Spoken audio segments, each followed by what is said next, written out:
warahmatullahi wabarakatuh. Halo semuanya, perkenalkan kami mahasiswi Stika Surya Global Yogyakarta, program studi kesehatan masyarakat, konsentrasi promosi kesehatan.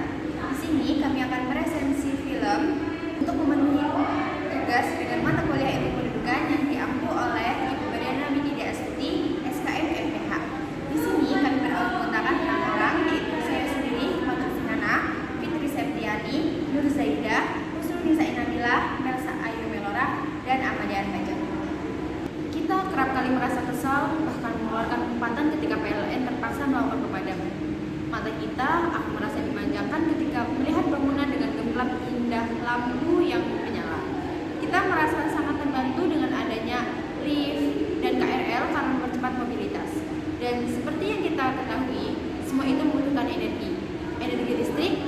Tapi apakah kita sadar di balik segala kemudahan yang tercipta karena adanya listrik, ada hal yang harus dikorbankan?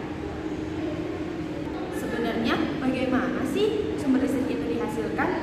Sebuah pertanyaan sederhana yang akhirnya membuat Dandi Dwi Laksono memutuskan untuk membuat karya dokumenter dengan judul Sexy Killers sebagai jawaban atas pertanyaan tersebut. Sexy Killers sendiri bercerita mengenai dampak dari adanya kebijakan energi, khususnya untuk energi batubara terhadap lingkungan dan kesehatan sejak batubara ditambang, didistribusikan sampai dibakar sebagai sumber energi PLT. Bukan bercerita mengenai segala kecanggihan teknologi yang digunakan, kemegahan proyek yang tercipta karena adanya listrik. Dandi Laksono justru lebih tertarik untuk menguak fakta mengenai isu sosial, politik, dan ekonomi yang mungkin saja tidak diketahui sebagian besar oleh masyarakat. Isi ceritanya apa nih? Nah, Sexy Killers ini mengungkapkan dampak buruk dari industri pertambangan batu bara di Kalimantan Timur. Nah, film ini menunjukkan bagaimana sih pertambangan batu bara itu mencemari lingkungan, dan merusak kesehatan masyarakat dan melanggar hak-hak masyarakat adat. Nah, film ini juga mengkritik hubungan antara perusahaan tambang, batu bara, dan politisi. Nah, dalam film Sexy Killers ini, film dokumenter yang kuat dan penting untuk mengangkat isu-isu penting tentang dampak lingkungan dan sosial dari industri pertambangan batubara. Nah, film ini mendorong penonton untuk berpikir kritis tentang bagaimana sih memproduksi dan mengonsumsi energi untuk mempertimbangkan alternatif yang berkelanjutan. Masalah kependudukan yang dihadapi dalam film ini adalah ketidakseimbangan antara jumlah penduduk dengan sumber daya yang tersedia di desa tersebut. Hal ini mengakibatkan berbagai konsekuensi negatif seperti persaingan ketat dalam mendapatkan akses terhadap sumber daya, kemiskinan, dan kurangnya akses terhadap layanan kesehatan dan pendidikan. Penyebab masalah kependudukan dalam film ini yaitu disebabkan oleh beberapa faktor. Antara lain, yang pertama, kurangnya kesadaran akan pentingnya pengendalian populasi dan perencanaan keluarga. Yang kedua, ketidakmampuan pemerintah desa dalam mengimplementasikan kebijakan yang efektif terkait dengan pengendalian populasi. Yang ketiga, faktor ekonomi yang mendorong penduduk untuk memiliki banyak anak karena dianggap sebagai aset atau pekerja tambahan. Solusi dari permasalahan kependudukan tersebut yaitu yang pertama, kampanye penyuluhan dan edukasi mengenai pentingnya perencanaan keluarga dan pengendalian populasi. Yang kedua, implementasi kebijakan yang mendukung program-program keluarga berencana dan akses mudah terhadap alat kontrasepsi. Yang ketiga yaitu pemberian insentif atau reward bagi keluarga yang mematuhi program pengendalian populasi. Yang keempat, peningkatan akses terhadap layanan kesehatan dan pendidikan untuk masyarakat desa, sehingga mereka memiliki pengetahuan dan akses yang cukup untuk membuat keputusan yang tepat terkait dengan jumlah anak yang diinginkan.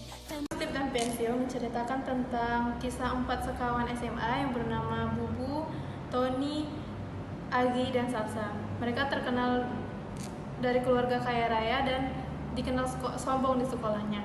Kemudian latar dari film ini yakni di sekolah, yang mana film ini diambil di sekolah SMA Negeri 7 Bandung yang terkenal elit. Kemudian film ini juga dilatar belakangi oleh kolong jembatan, di mana kolong jembatan ini merupakan tempat tinggal bagi anak-anak kurang mampu dan pemulung. Kemudian di kolong jembatan ini juga sekolah darurat untuk anak-anak kurang mampu itu dibangun. Kemudian latar latar yang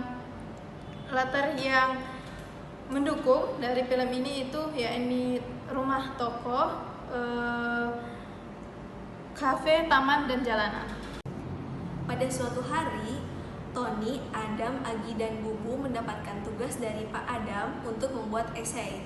Tetapi, alih-alih membuat esai, mereka malah nekat untuk membuat sekolah untuk anak-anak yang kurang mampu. Masalah kependudukan yang diangkat dalam film ini yaitu yang pertama adalah ketimpangan sosial. Di sini Agi, Bubu, Tony, dan Saras itu sangat kaya raya, sedangkan anak-anak yang berada di bawah kolong jembatan itu kekurangan atau mereka masyarakat yang miskin. Kemudian ada kurangnya atau rendahnya tingkat pendidikan, dan yang terakhir yaitu kurangnya infrastruktur. Jadi sekolah yang dibangun Tony, Bubu, Agi, dan Saras itu sangat kurang infrastruktur. Nah, ini menggambarkan bahwa sekolah-sekolah di Indonesia masih banyak yang kekurangan fasilitasnya. Di sini saya akan mereview film Strip and Pencil. Saya sendiri mendapatkan bagian penyebab masalah kependudukan dan juga solusi dari masalah kependudukan tersebut. Langsung saja untuk yang pertama, penyebab masalah kependudukan yang ada di film Strip and Pencil ini itu ada 3. Yang pertama ada kesenjangan ekonomi. Kesenjangan ekonomi ini merupakan kesenjangan ekonomi yang terjadi antara orang kaya dan juga orang miskin, yang dimana orang miskin ini